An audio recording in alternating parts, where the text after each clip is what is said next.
Did you get a new pet for the holidays? Do you need some advice? Well, I've got just the person for you. This is Lindsay Layendecker. She is the Director of Community Partnerships for Jacksonville Humane Society. Thanks for joining us. Hey, thanks so much for having me. We're so excited to be with you guys this morning. Yes, good to see you again. Last time I talked to you, we were talking about Halloween safety. We'll hopefully get to some New Year's Eve safety tips as well. But first, for new pet owners, do you have any advice?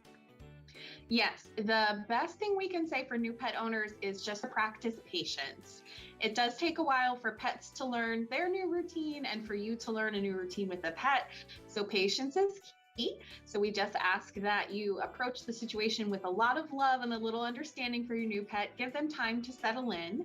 And there are a lot of great resources and tools out there to help you. So definitely you can check out our website or reach out to us if you need help or advice. But there's lots of things that you may need, that you may not need. But we say, just be patient. And if you need help, call us. Okay, let's say though, they've been patient. Maybe they have kids that the pet is not getting along with or vice versa. What do you say to someone who thinks, okay, this pet is just not the right fit for our family?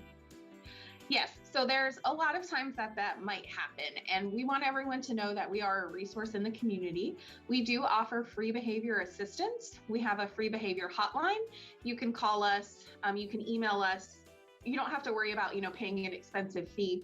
We also have a partnership with Good Pup where you can have 7 days of free digital on-demand training. So it's almost like having a streaming service in your house, and you can reach expert dog trainers that way. So there's lots of resources out there. If you do decide that the pet isn't a good fit, the best thing to do is try to find a new home for it on your own.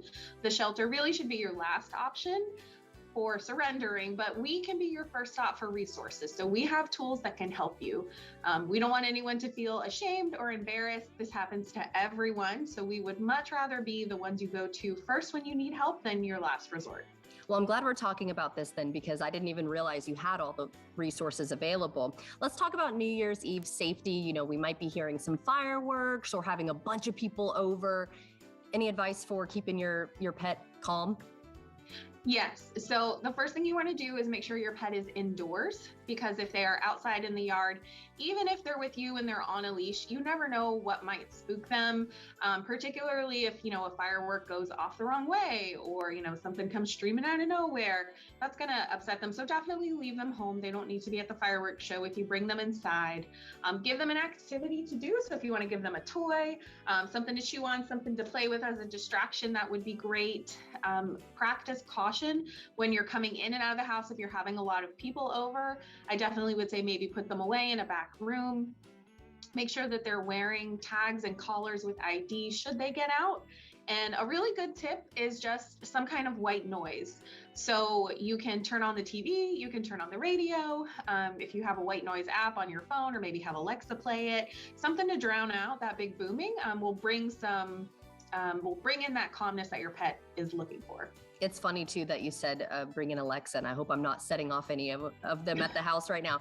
But I always will be like, put on some meditation music. Mm-hmm. And I don't know if it helps them when I leave for the day, but at least it's a nice soft sound in the background. All right, so before we go, let's say somebody's on the fence, but they're considering adoption. How do they get in touch with you? So we are open 7 days a week at the Jacksonville Humane Society. We are open on New Year's Eve and New Year's Day. Check our website for the special holiday hours, but we are having a discounted adoption event on those 2 days. And we do offer sleepovers. So if you want to bring home a dog, but you're not 100% sure, you can bring them home, see how they do for a couple days. If it doesn't work out, that's fine. If it does work out, great. So there are a lot of options out there. And definitely check out our friends at Animal Care and Protective Services too. They have a lot of wonderful animals waiting for homes. So if you're thinking about adding a pet, adoption is the way to go. Check out your local shelters. Awesome. Well, thank you so much, and Happy New Year to you. Yeah, Happy New Year. Make it a great one. And Happy New Year to all the pet owners out there. Thank you again, Lindsay. And if you'd like to see this segment again, just head on over to firstcoastliving.net.